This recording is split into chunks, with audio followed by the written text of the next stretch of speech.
Hello everyone, welcome back to your own channel. आज हम करने जा रहे हैं आपका revision worksheet 43 subject social science class 9th हमारी डे 30th ऑफ अक्टूबर के लिए। तो चलिए शुरू करते हैं। ये हमारा रिवीजन है, जैसा कि आप लोग जानते हैं। तो हम कुछ पैराग्राफ्स, आपके जो चैप्टर्स हैं उसमें से कुछ पैराग्राफ्स हैं, ताकि उसमें से आप इंपॉर्टेंट क्वेश्चंस फाइंड आउट कर सको, प्रैक्टिस कर सको। ठीक है, तो चलिए पहले रीड करते हैं पैसेज को। The Constitution of 1971 vested the power to make laws in National Assembly, which was indirectly elected. देखो, जो कॉन्स्टिट्यूशन था ना, अब जो बना था 1791 के तहत जो कॉन्स्टिट्यूशन था, उसने क्या कर दिया, उसकी वजह से पावर्स मिल गई कानून बनाने की। ठीक है ना, नेशनल असेंबली में कानून बनाने की पावर मिल गई, जो कि क्या थी, इनडायरेक्टली इलेक्टेड थे। डायरेक्टली जो लोग थे ना, वो इलेक्ट नहीं करते थे। तो दैट इज मतलब क्या हो गया, जो सिटीजन थे, जो वहाँ के नागरिक थे, voted for a group of electors who in turn chose the assembly. जो सिटीजन से नागरिक थे वो क्या करते थे, जो कुछ ग्रुप ऑफ इलेक्टर्स होता था, ठीक है, उनको चूज करते थे।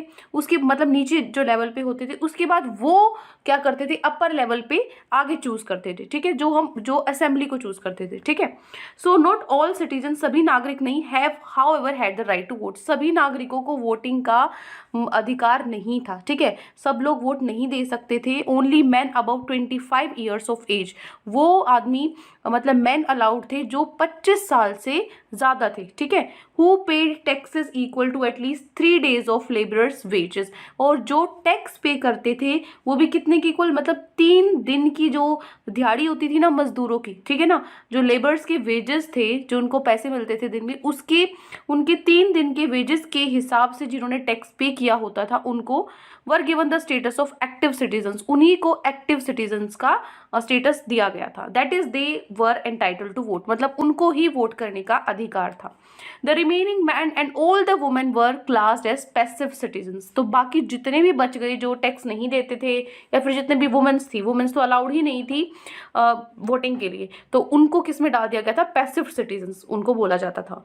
To qualify as an elector, elector की रूप में क्वालिफाई होने के लिए, and then as a member of assembly, और फिर असेंबली का मेंबर बनने के लिए, a man had to belong to the highest bracket of tax payer, तो वही आदमी खड़ा हो सकता था जिसने सब बहुत ही ज़्यादा टैक्स पे कर रखा हो। ठीक है, उन्हीं को अलाउड था। ठीक है, तो ये हो गया हमारा जो पैसेज है। अब उस पर बेस्ड कुछ क्वेश्चंस हम प्रैक्टिस करेंगे, जो एमसीक्यूज है। आपको 4 ऑप्शंस में से एक चूज करना है। फर्स्ट है, who had the right to make laws by constitution of 1971, तो किसके पास अधिकार था 1971 कॉन्स्टिट्यूशन के हिसाब से कानून बनाने का, पार्लियामेंट को, पैसिव सिटीजन्स को, कॉमन पब्लिक को, या फिर नेशनल असेंबली को। ठीक है, तो अभी अभी हमने पढ़ा नेशनल असेंबली को अधिकार मिल गया था कि वो कानून बना सकती है, और नेशनल असेंबली को अधिकार बन गया, वो तो डायरेक्टली लोग थोड़ी उसको चूज करते थे, लीडर्स को। असेंबली के जो मेंबर्स हैं उनको तो कौन चूज करता था, जो ग्रुप ऑफ इलेक्टर्स को लोग चूज करते थे, आगे जाके वो मेंबर्स को चूज करते थे नेशनल असेंबली के। तो डी ऑप्शन जो है वो हमारा करेक्ट होगा। ठीक है, फर्स्ट का आंसर क्या हो जाएगा, D. Clear.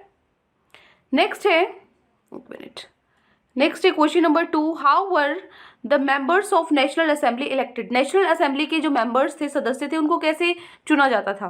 Bye all citizen, सारे सिटीजन चुनते थे। Bye group of electors, electors जो इलेक्शंस में जो इलेक्ट वो हो रहे हैं, जैसे जिनको हम वोटिंग दे रहे हैं, ठीक है ना, वो चूज करते थे। बाय पैसिव सिटीजन्स, जो पैसिव सिटीजन्स थे वो, या फिर बाय एम्परर, जो राजा है वो। तो देखो, जो ग्रुप ऑफ इलेक्टर्स है, हम क्या करते थे, इलेक्टर्स चूज करते थे। जो इलेक्टर्स है वो आगे जाके मेंबर्स चूज करते थे नेशनल असेंबली के। तो क्या हो जाएगा, बी ऑप्शन आपका करेक्ट होगा। ठीक है, हो जाएगा फर्स्ट और सेकंड क्वेश्चन। ठीक है, इसको हटा दूं। चलिए, पहले 2 क्वेश्चन हो गए। नेक्स्ट क्वेश्चन है, which of the following did not have the right to vote, इनमें से किसको वोटिंग का अधिकार नहीं था। वुमेन को नहीं था, पीपल क्वालिफाइड एज इलेक्टर, जो इलेक्टर बन चुके थे उनको अधिकार नहीं था, एक्टिव सिटीजन को अधिकार नहीं था, या टैक्स पेयर को अधिकार नहीं था। देखो, जो टैक्स पे करते थे उन्हीं को तो अधिकार था, क्योंकि वही एक्टिव सिटीजन थे, है ना। और पीपल जो क्वालिफाई करते थे वो भी अलाउड था। सिर्फ वुमेन ऐसी थी, वुमेन और वो मैन जो टैक्स नहीं पे करते थे, ठीक है, ये अलाउड नहीं थे। तो ऑप्शन नंबर जो ए है ना आपका, वो करेक्ट होगा। ठीक है, एक मिनट, ऑप्शन ए हमारा करेक्ट आंसर हो जाएगा। ठीक है, नेक्स्ट क्वेश्चन है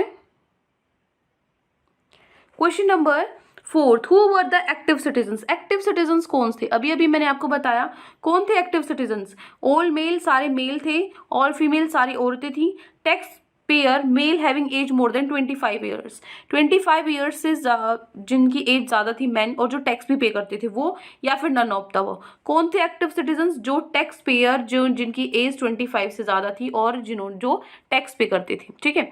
तो मतलब जो ये ऑप्शन है आपका करेक्ट हो गया। तो फर्स्ट का थर्ड का आंसर हो गया ए और फोर्थ का आंसर हो गया सी, ठीक है। नेक्स्ट क्वेश्चन है हमारा last question, which of the following were the passive citizens, passive citizens कौन थे, tax payer male having age more than 25 years, 25 साल से बड़े जो आदमी थे जो टैक्स पे करते थे वो पैसिव सिटीजन्स थे, या टैक्स पेयर मेल थे जो टैक्स पे मतलब एज का कोई फैक्टर नहीं था, जो टैक्स करते थे टैक्स पे करते थे मेल, वो फीमेल्स क्या थी पैसिव सिटीजन्स थी, या फिर male having age more than 25 years and paying taxes equal to 3 days of wages. तो क्या आ जाएगा, मतलब वो स्टूडेंट्स आपका 31 अक्टूबर और 30 अक्टूबर को साइंस और मैथ का मॉक टेस्ट है, जो कि आपकी टर्म 1 प्रिपरेशन के लिए है। टर्म 1 के सिलेबस पर बेस्ड ये आपका फ्री मॉक टेस्ट है, ध्यान रहे फ्री मॉक टेस्ट है ये आपका, ठीक है। क्लास 10th का हो रहा है 30 अक्टूबर और 31 अक्टूबर को, ओके। साइंस का और मैथ का तो पूरा का पूरा पेपर जैसे कि आपका एग्जाम में आएगा, टर्म 1 के एग्जाम में, बोर्ड के एग्जाम में आएगा, वैसे ही आपका मॉक टेस्ट होगा।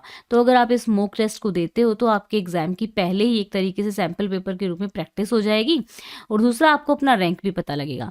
तो क्लास 12th के लिए भी है ये, क्लास 12th का अकाउंटेंसी का है 30th को, एंड यहाँ पे 31 को इकोनॉमिक्स का है, 1 नवंबर को बिजनेस स्टडी का है। जिनके पास साइंस स्ट्रीम है, मैथ्स का है 30th को, बायोलॉजी का है 31 को, और 1 नवंबर को फिजिक्स, देन 2 नवंबर को केमिस्ट्री, ओके। यहाँ पे ना अब की बार एक स्पेशल ऑफर ऐड हुआ है, दिवाली का स्पेशल ऑफर है आप लोगों के लिए, mock board exam for CBSE 10th and 12th class learner. Diwali special offer है ये। इसमें क्या है कि जो पहले 3 बच्चे रहेंगे, यानी कि जिनका फर्स्ट 3 जो विनर्स रहेंगे, जिनका फर्स्ट 3 में रैंक आएगा, उनको प्लस का सब्सक्रिप्शन बिल्कुल फ्री में मिलेगा, ठीक है।